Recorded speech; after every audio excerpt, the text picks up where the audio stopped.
fugitives from U.S. authorities has been living for the past several years. Assata Shakur, also known as Joanne Chesimard, convicted and sentenced in the 1973 slaying of a New Jersey state trooper. 2 years into that prison sentence, she broke out of prison, eluded a massive police dragnet, and somehow got here to Cuba, where she's been granted political asylum. But even before that terrible shooting incident, Assata was being watched by police because of her deep involvement in the radical fringe of the civil rights era of the 1960s. She was a member of the Black Panther Party and the Black Liberation Army. Yet, her beginnings were far from radical. Attended a mostly white public school in Flushing, Queens. Attended a Catholic high school. Went out and got a job. Then enrolled in a community college to enhance her earning power. Now, up to this point, most anyone would say, so far, so good. Then she became radicalized, and after 2 tumultuous decades, ends up here in Cuba with U.S. authorities itching to get to her. How did this woman move to this from such modest beginnings? In this 90-minute special edition, you'll see our exclusive interview with Ms. Shakur in Cuba, followed by a discussion about Ms. Shakur with persons who were also active in the black struggle of that period, although in different ways. We'll get started in just a moment.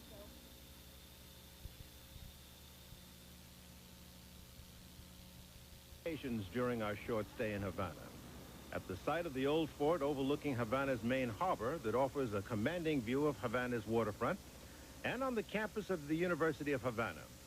Over a period of several days, she unwound her story that we have edited for continuity. She told us that her given name was Joanne Deborah Byron, and as stated, her early life was pretty much average, right through her late teens, where she graduated from high school and got a job. But then she enrolled in college and underwent a major change here.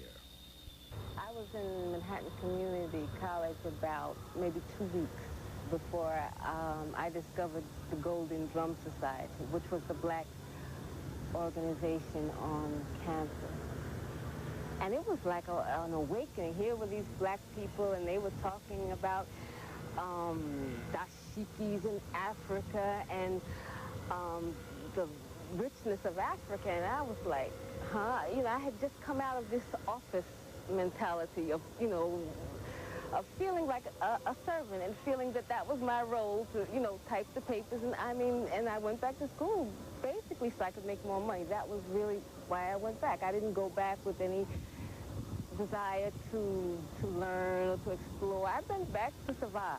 And when I got there and I saw that there was another, that life was way beyond the file cabinets and the typewriters, that there was more, and that here were these black people who were into studying, who were into just talking about what was happening, talking about the war, talking about talking about what all of this meant, trying to analyze it with a kind of energy that was good, that was strong, that was rich, and I just got into it. I mean, it just was like, sucked me in like a vacuum cleaner. I was there and it was good. It made me feel alive. We're talking about the civil rights era of the 1960s now, where the black struggle against injustice was in full swing. The old order of segregation and bias was being subjected to a massive and varied challenge. Dr. King's tactics of passive resistance were viewed as radical at the time, and then black students formed their own faction, which was similar to Dr. King's approach initially, with the special aggressive energy of youth. We were the troops. We were the people who went to Selma 2 years before Dr. King ever saw that town. We were the people who went into rural Mississippi when the NAACP told us it was too dangerous, that you had to attack Mississippi from the outside, not from the inside. We were the people who, working for $10 a week, went all over the rural South in extremely dangerous circumstances, risking life and limb, going to jail, being beaten, harassed by policemen, not eating right, not having any clothes to wear. And I think,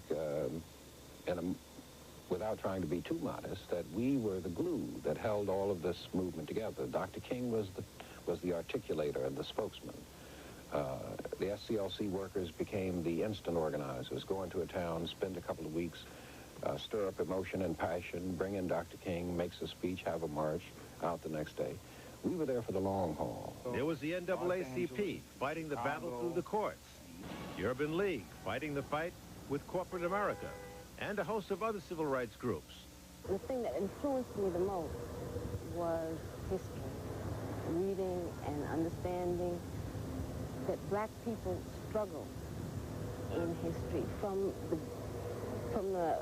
Africa all the way up to the time that I was living in. It was not a process where people were enslaved and went through that whole thing as victims, that our people had a long, rich, strong history, an intellectual history, a history of struggling from taking over slave ships to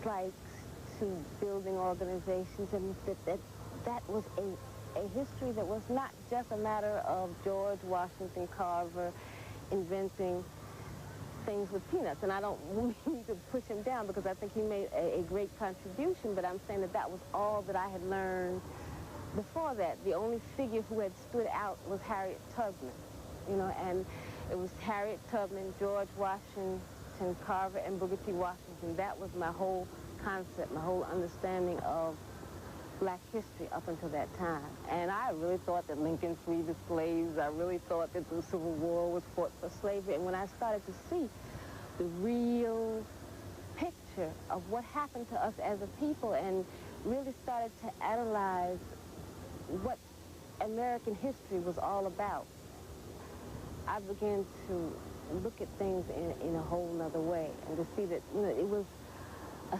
systemized, that this place called America the U.S. of A. had systematically wiped out Indians, had systematically enslaved black people, and then after slavery was officially abolished, that the oppression didn't end. It just changed form. Joanne, as she was then known, underwent an awakening that thousands of young Americans, black and white, underwent at the time. As she became more informed, she became a highly charged young person. The next logical step was to become active.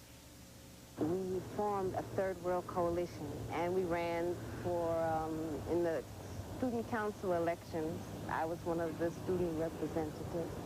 That was one part of it. And then I started to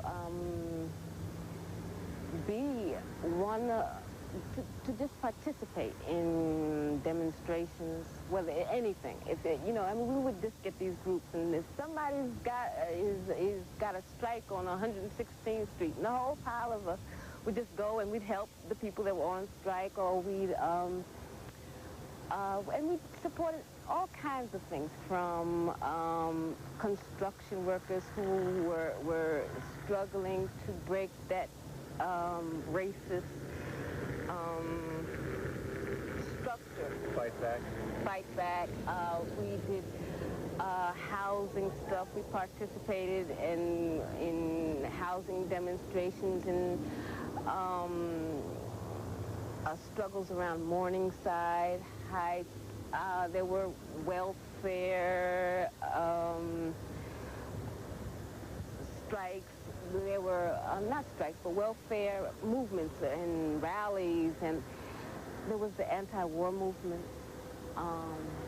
which was an important phase in my development, because I began to understand not just what was going on in the States as something that just stayed in the States, but that the kind of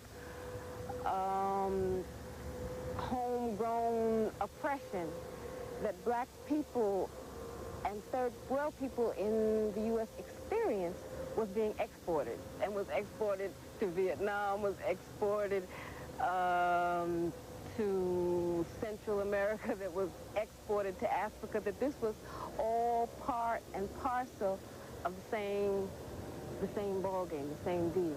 That it was like a kind of concerted effort to just, you know, maintain a status quo that kept a small group of people in the jet set, and a huge number of people in a state of perpetual crash, a perpetual hunger, a perpetual unemployment, a perpetual misery. And I don't say that I got all of that together at that time in one piece, but it started to really change my picture of the world. The student faction of the movement was now moving beyond desegregating lunch counters and public facilities. They were now challenging this nation's political process. For example, by attempting to include blacks in the Mississippi delegation to the Democratic National Convention in Atlantic City in 1964. Young people were challenging U.S. businesses operating in black areas. The challenge was to give jobs to blacks and ancillary business to blacks. Operation Breadbasket had heavy student involvement, and young Jesse Jackson headed up the Chicago chapter and began attracting media attention. We're militarily occupied by white police. The economic order is controlled by the whites. The chain stores, the private stores, we are colonized people. That's the real violence to us. By the time you see riots, which is considered violence in the streets, that is a reaction, that is a consequence to the causes of the deeper violence done upon our persons every day that we exist. Assata expanded her scope of activities in the civil rights movement beyond her campus affiliations. And at that time it was easy because there was so much activity going on. I mean, in the black community there was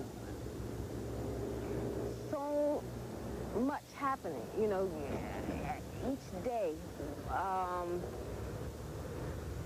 You could plug into something, you could check something out. And what I did at first was to really try to check out different organizations. I checked out Garvey organizations, I checked out so many little community organizations looking for, you know, a way that I could contribute and looking for some way to participate in our struggle on a long-term basis.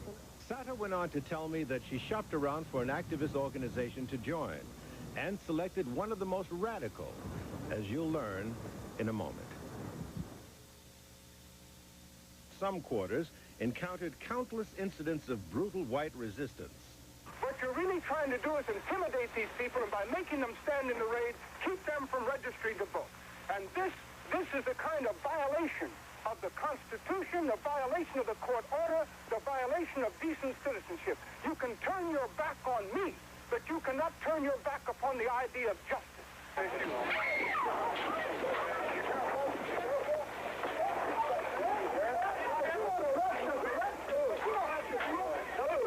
don't have to beat us. Get out of here. You don't have to beat us. Arrest us. Get out. Arrest us if we're wrong. Don't beat us.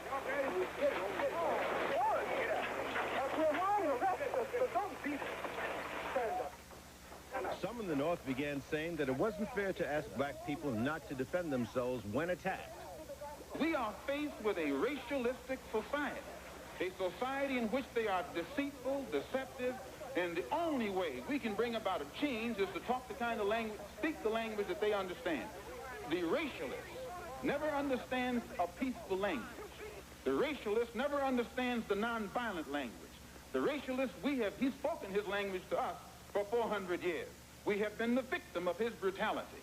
We are the ones who face his dogs that tear the flesh from our limbs, only because we want to enforce the Supreme Court decision. We are the ones who have our skulls crushed, not by the Ku Klux Klan, but by policemen, only because we want to enforce what they call the Supreme Court decision. We are the ones upon whom water hoses are turned with pressure so hard that it rips the clothes from our backs. Not men, but the clothes from the backs of women and children. You've seen it yourself. Only because we want to enforce what they call the law. Well, anytime you live in a society supposedly based upon law, and it doesn't enforce its own law because the color of a man's skin happens to be wrong, then I say those people are justified to resort to any means necessary to bring about justice where the government can't give them justice. The struggle for inclusion of Mississippi blacks in the political process at the Democratic National Convention was rebuffed. And Mississippi police in many instances exacted heavy reprisals against some blacks who had engaged in that struggle. He said, "You're from rural." And he called me an awful name. And he said, "Get up, fatso, and we gonna make you wish you was dead." And I was led out of that cell into another cell where they had 2 black prisoners.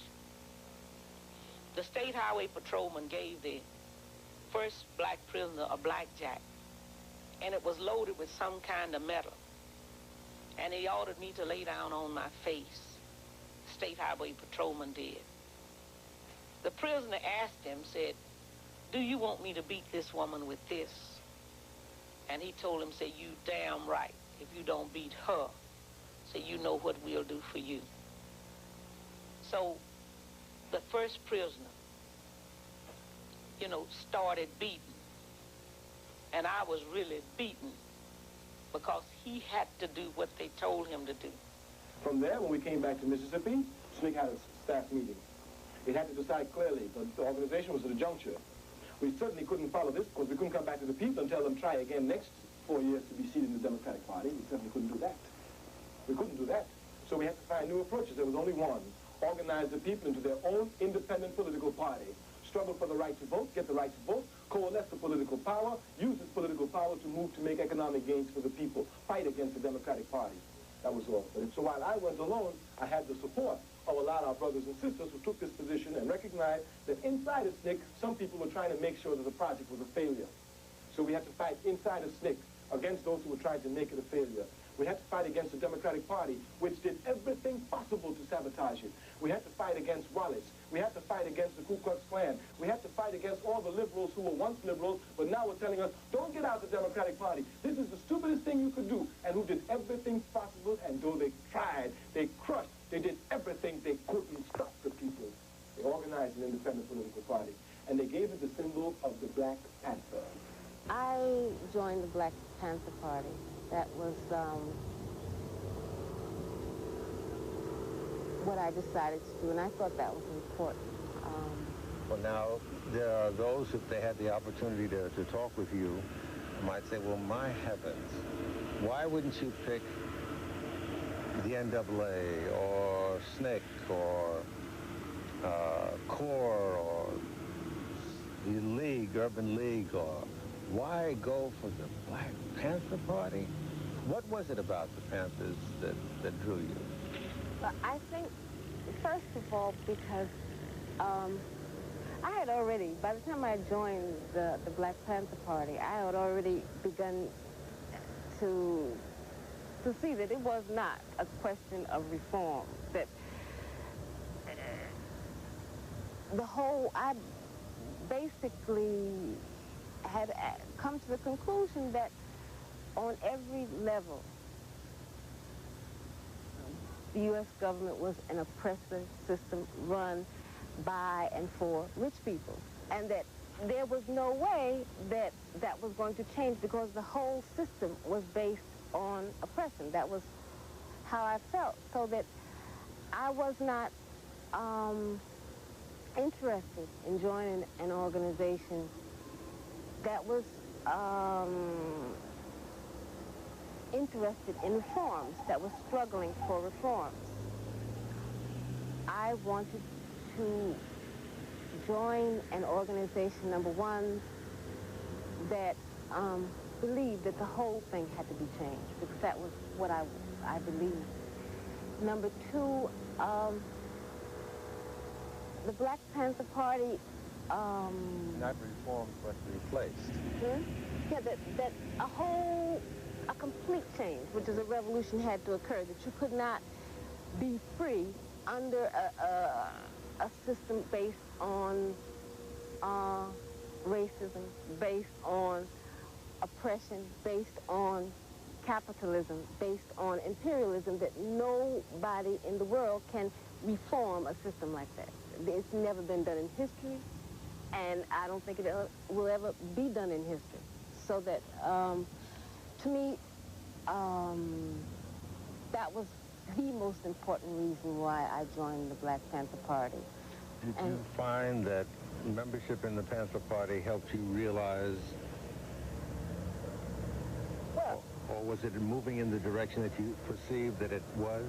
Well, actually, I had worked with the Black Panther Party before I joined it, and I had some problems with the style of work. I had problems with the type of rhetoric, with a kind of like macho, with you don't relate to the Black Panther Party style. Well, you know, I mean, it was that kind of thing, and I really liked another kind of style. Although I like a respectful, quiet way of relating to our people, of explaining things, and I didn't like that style, and I thought that sometimes it conspired against things that we were doing, and that I felt that that kind of, I guess, arrogant, macho kind of style was not good for day-to-day organizing in the black community. But at the same time, some events happened that made me really feel that, number one, the party, or any party, was as strong as the people that are in it, and that I felt that even though I had different problems with different things, that essentially I agreed with the 10-point program and platform. Better housing, better education, a better dispensation of justice, better medical attention. We wanted black men to be exempted from the draft, military service in the war in Indochina. We wanted an end to the exploitation of the black community by white capitalists. Later on, we just said capitalists, right? We wanted an end to police brutality and the murder of black people by the police. That was point number 7. It turned out that we really didn't have time for anything but point number 7, because once we implemented that particular point by patrolling the community, and when the cops would come in their cars, and we would get behind them in our cars, and we would be armed, and when they stopped someone, we'd stop and get out of our car, and the law said that you had to stand 10 feet away, and we would stand 10 feet away, and if the cops got our line, then we got our line, and if they started shooting, then we started shooting.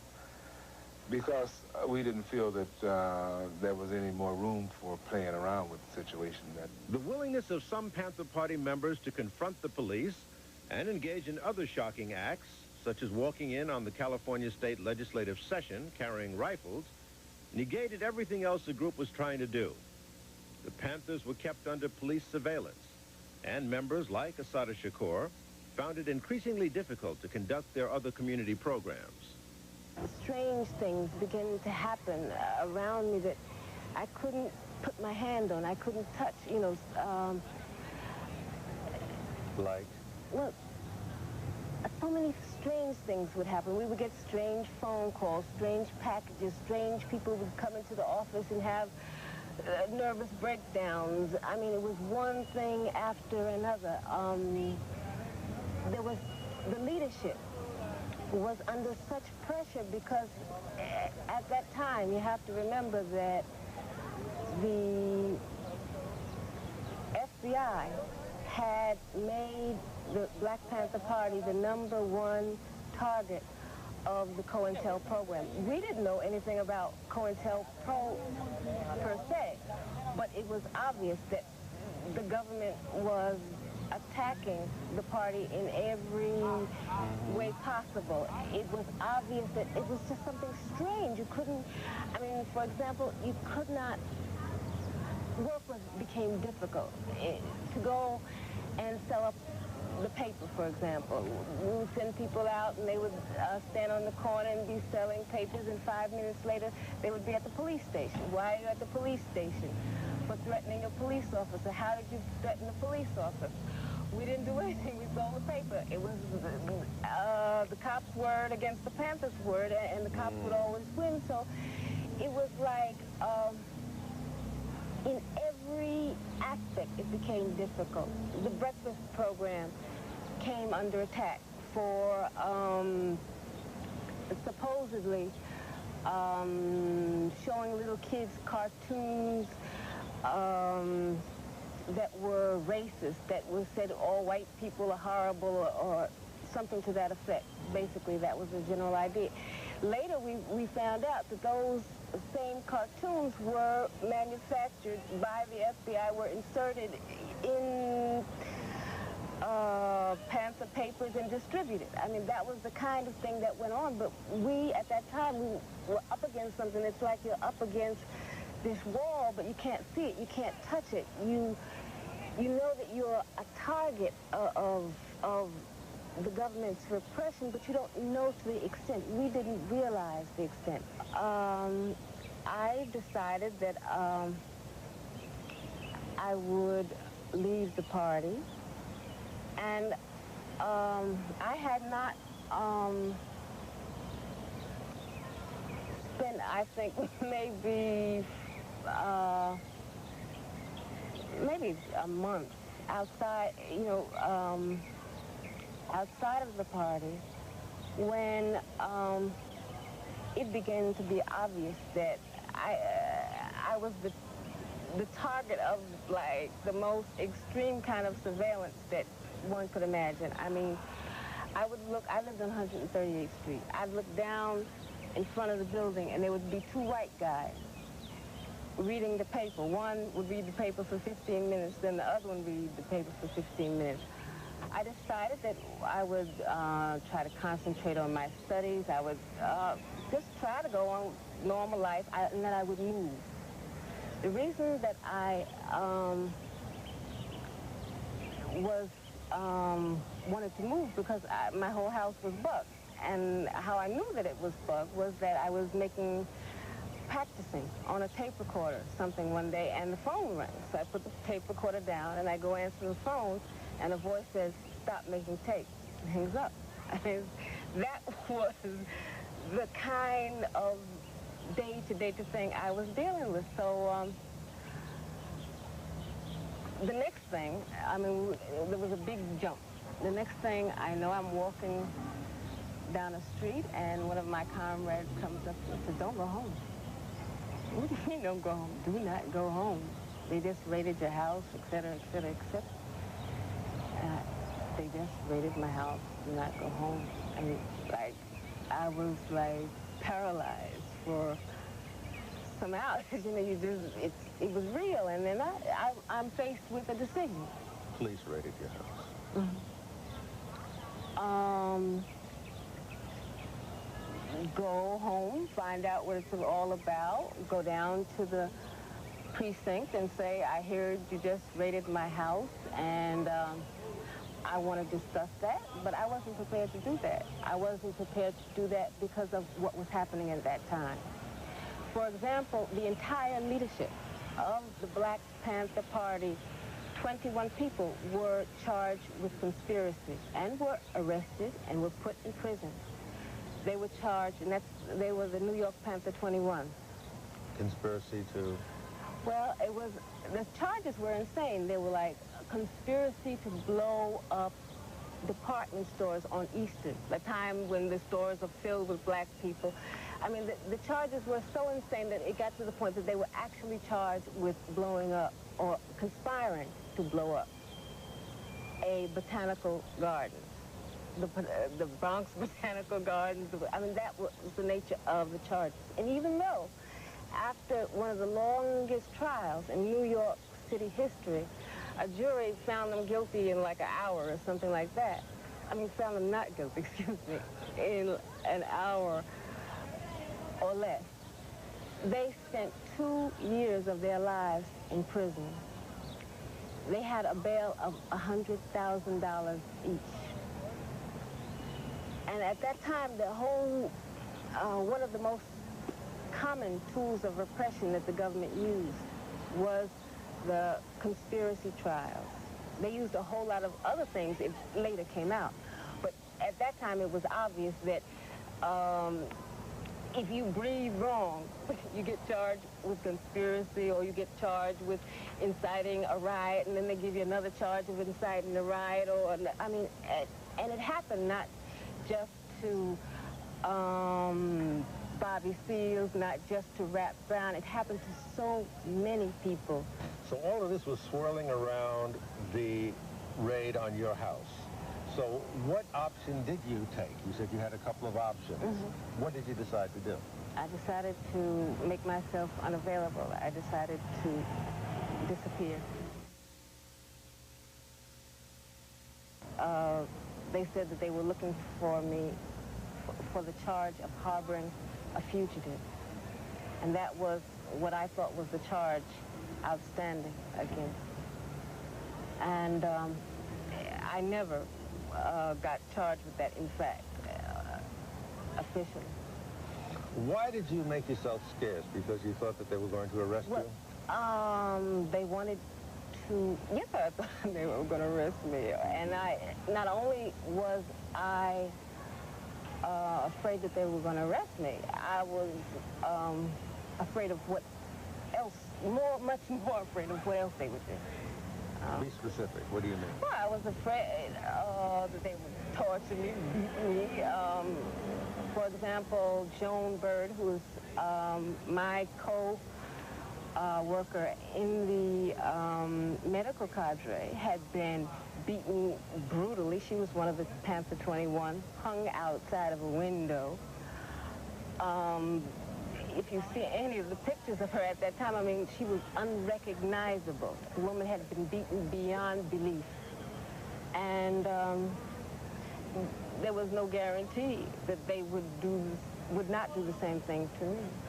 And given the way that they were following me, all the things that were happening to me, I assumed that that was definitely, if not a possibility, a probability. Mm-hmm. So you hid out. When was this? This was in 71. I believe that this happened in about the end of 71. You changed your appearance? Somewhat, yeah. Mm-hmm. You left town or you stayed in town? Okay, no comment. No comment. Right. How long did this continue? Well,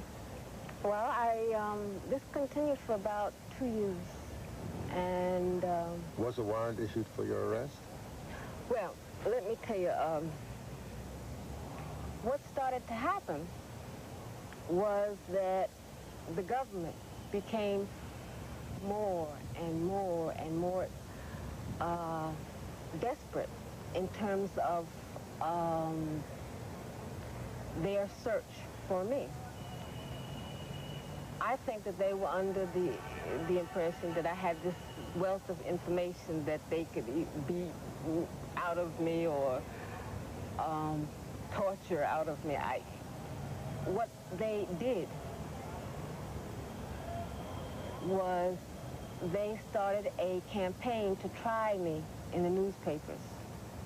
And they set up a scenario which gave me very little possibility of remaining alive for much time. What they did,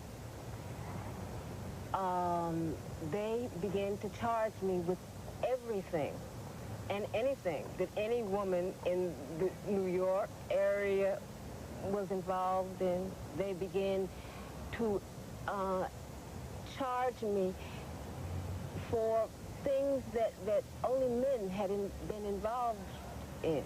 And if they could not, if there was no stretch of the imagination that they could say I had been involved, what they would do is say, well, she planned it. Let me just clarify something. There were some charges. There was one charge that was out against me. I was accused of, in 1971, there was a charge of attempted robbery that was out against me. That was one that I was formally charged with that. It was later dismissed, but there was a charge against me. I don't want to give a false impression. But all of those charges that were the front pages of the Daily News, all of those day-to-day scandal sheet charges, I was never charged with officially. just imagine you. Tomorrow someone says, you're wanted for murder. What do you do? How do you deal with that? Either you turn yourself in and subject yourself to whatever may happen to you, or you run the risk of any cop, anywhere, coming and just blowing you away. Because once an accusation is made, then your life is worth 2 cents.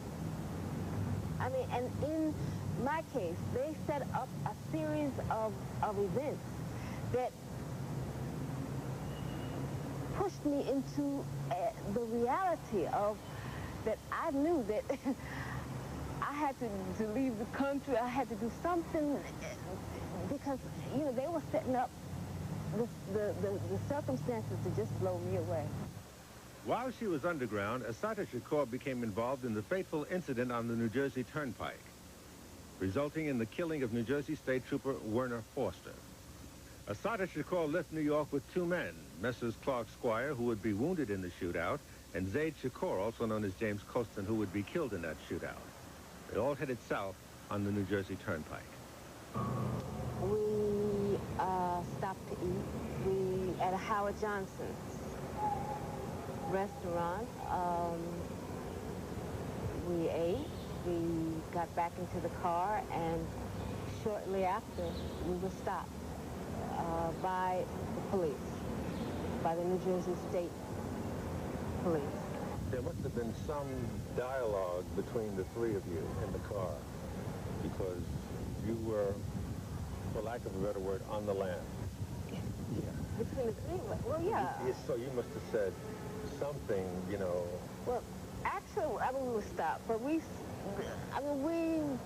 did not think that there was, you know, we thought it was maybe some little thing, and that Sundiata was going to go back and show him some ID, and that it was a question of maybe we didn't really know. I mean, so Sundiata decided to go out and present the ID so that, you know, we can go on peacefully. And that was basically what was in our heads, although that, I mean, there were all the other considerations that registered in the back, but I don't think that we really were alerted that, you know, this is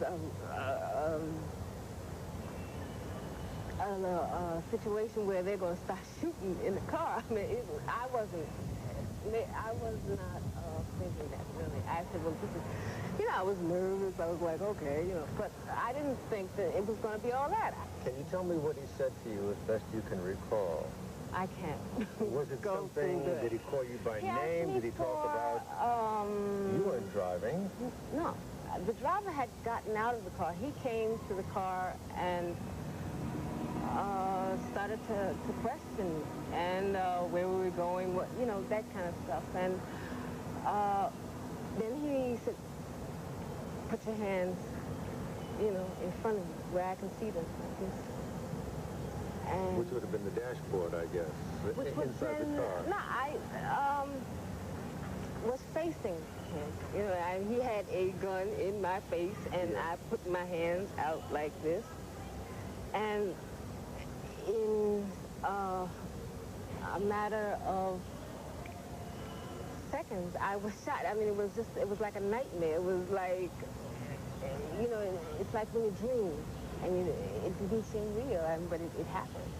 There are many, however, who disagree with Ms. Shakur's account. Among them, the jury who heard the case against her and found her and Charles Squire, her surviving companion in the car, guilty of murder. The superintendent of New Jersey State Police also differs with Ms. Shakur. He agreed to be interviewed, where the prosecutor of the case, the presiding judge, the FBI, and the U.S. State Department did not. Our troopers were on patrol, Werner Forster and Jim Harper. They saw an automobile, and I may be wrong on some of my details because it's been some time, but the inspection sticker on that automobile did not match the license plate. They saw the sticker, they recognized it, they knew that the origin of the car was not the same as the origin of the license plate. They stopped the car. As they were questioning them, there were three people in the car, Joanne Chesimard, Clark Squire, and James Costin. A gun battle ensued.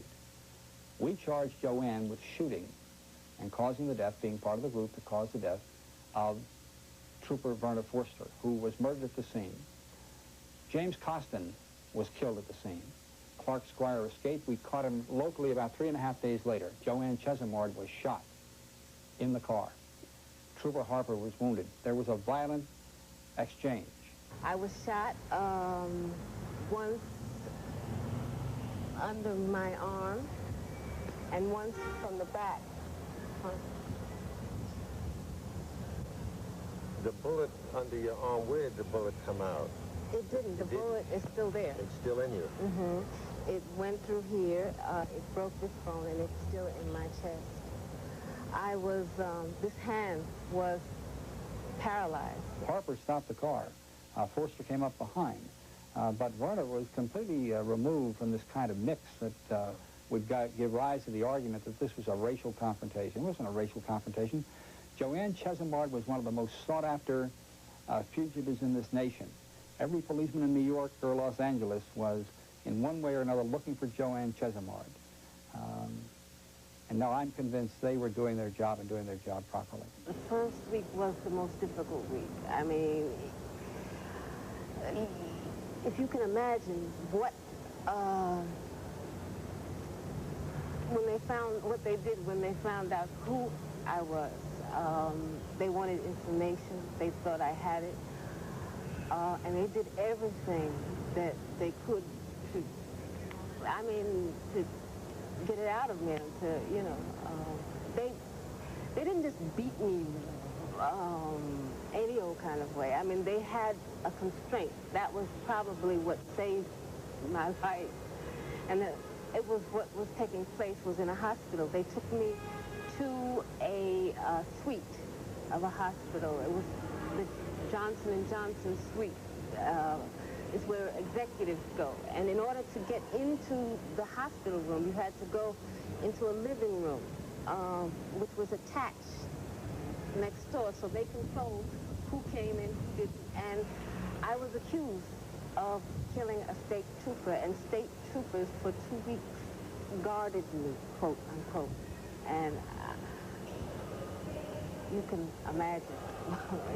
They did everything they could. Every day was going to be my last day on earth. When they get next to the bed, and they cuffed me to the bed, and the cuffs were sticking in my legs until, they started to swell. Where does it hurt? Does it hurt here? Does it hurt here? I mean, that was part of what happened. Gil, let me tell you something. I've been working with offenders for 35 years, and I can't think of an offender who would have been better guarded, or an offender against whom we would have guarded against any kind of improper activity than Joanne Chesimard. I think that it would have been foolhardy for anyone to have done things like that. I'm certain that the troopers who guarded her were not in love with her, but I'm also certain that those troopers were clear in their minds that if they didn't watch what they were doing, someone was going to take her away from them. And I've listened to all the reasoning. I've listened to all the accusations. I don't believe them, to be very candid. I opened my eyes and I was trying to adjust to the light, and I kept looking at something that was next to me, and I realized what it was. I was looking at a plastic bag, and that inside that plastic bag was Zaid. And then I heard a voice say, if you don't tell us what we want to know, this is what's going to happen to you. Assata Shakur was tried and convicted of murder by an all-white jury. She was issued a mandatory life sentence. Clark Squire, who was also in the car with Ms. Shakur, had been similarly convicted and sentenced in an earlier trial. I was convicted of killing a New Jersey state trooper, which is a state offense. They transferred me under an agreement called the Interstate Compact Agreement, which says that they can take any prisoner in the U.S. and transfer them anywhere they want to. So they transferred me to a prison in Alderson, West Virginia, which is the federal prison for women.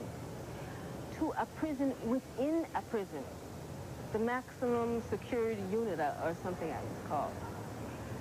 In that prison, I found that it was the exact opposite of all the experiences that I had seen in prison.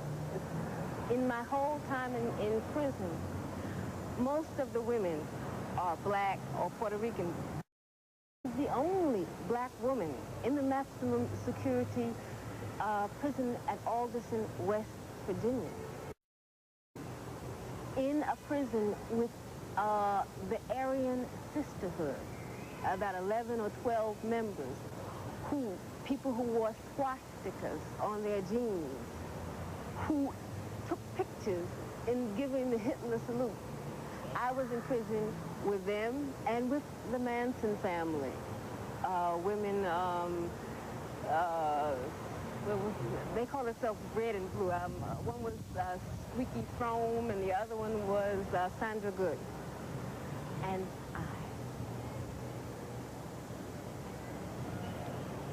the Aryan Sisterhood, a few hillbillies, the Manson family, and one other woman who, Rita Brown, who was not she was a revolutionary woman, but white. That was where I was put. Who threatened you against you? Oh, of course. She wasn't being set up. She was setting up. She wanted to come back to a Jersey jail that she could get out of. That's what she wanted to do. And she did it very skillfully. Is it true, what she claims, that she was incarcerated with the woman who shot Gerald Ford, some Manson women, and some female white Nazis or something I'm like not sure about the others, but she certainly was incarcerated with, was it Streaky Frome?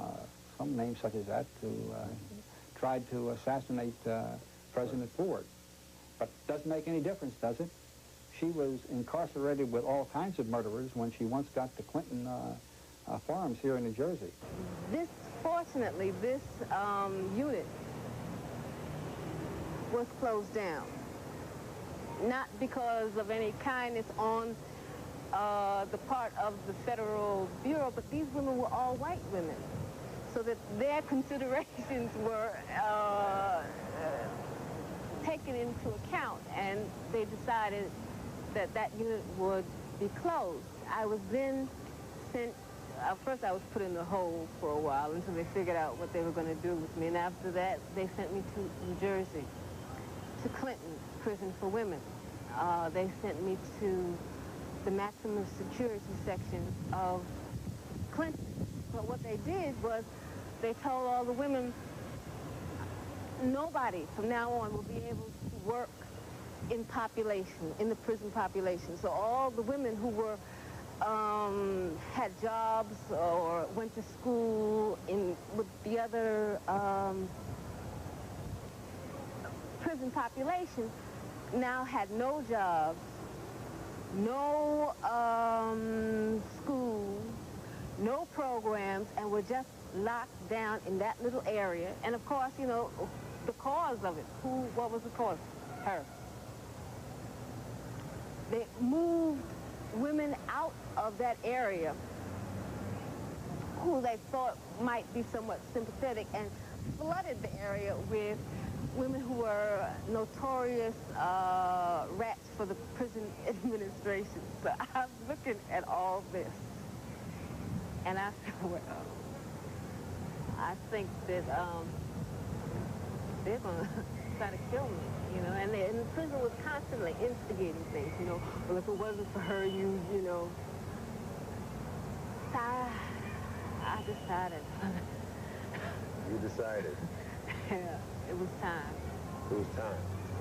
To escape. To try to escape, and that's what I did. When she was sent to Clinton, we knew that at some point in time she'd be rescued, and she was. It happened on November 2nd, 1979. Ms. Shakur broke out of the maximum security facility for women in Clinton, New Jersey. And I say it wasn't an escape, it was a rescue, because people came in from the outside, assaulted that facility, and took her out.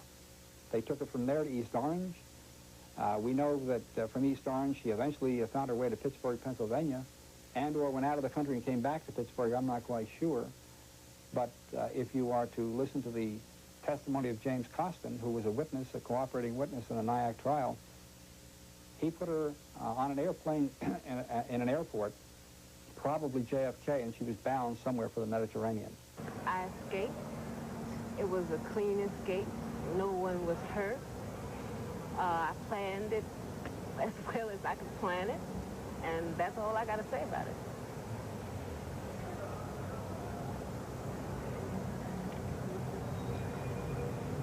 How did you end up here? What can you tell us about that? Well,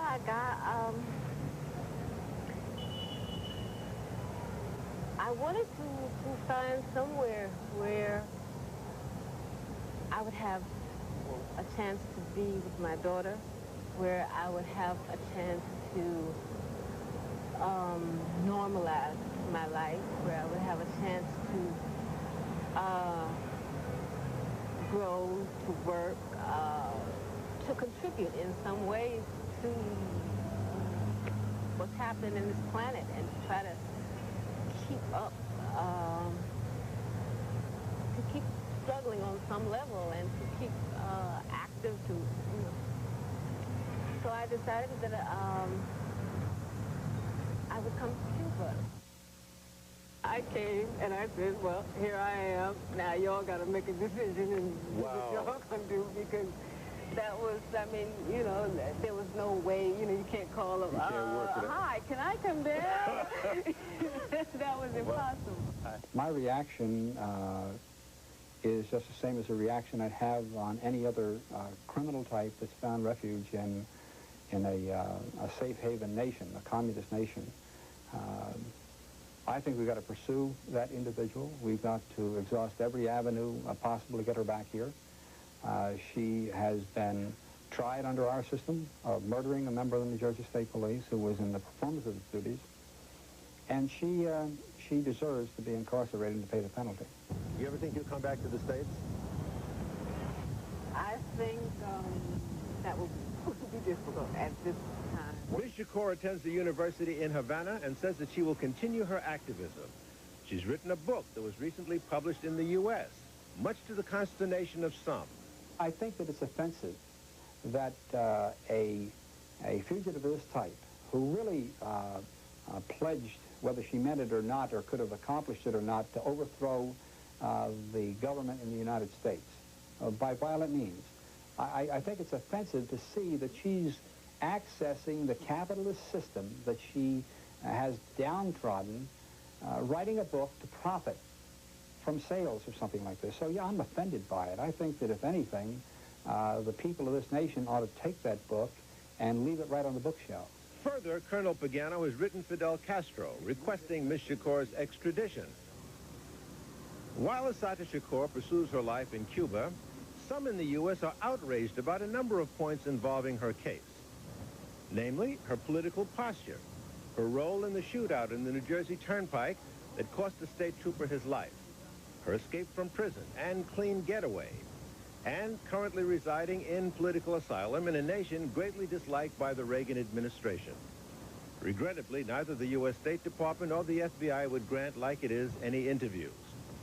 On the other side of the coin, many of both races in the United States rejoice at her having escaped to Cuba, feeling that she was set upon by U.S. authorities for her political views.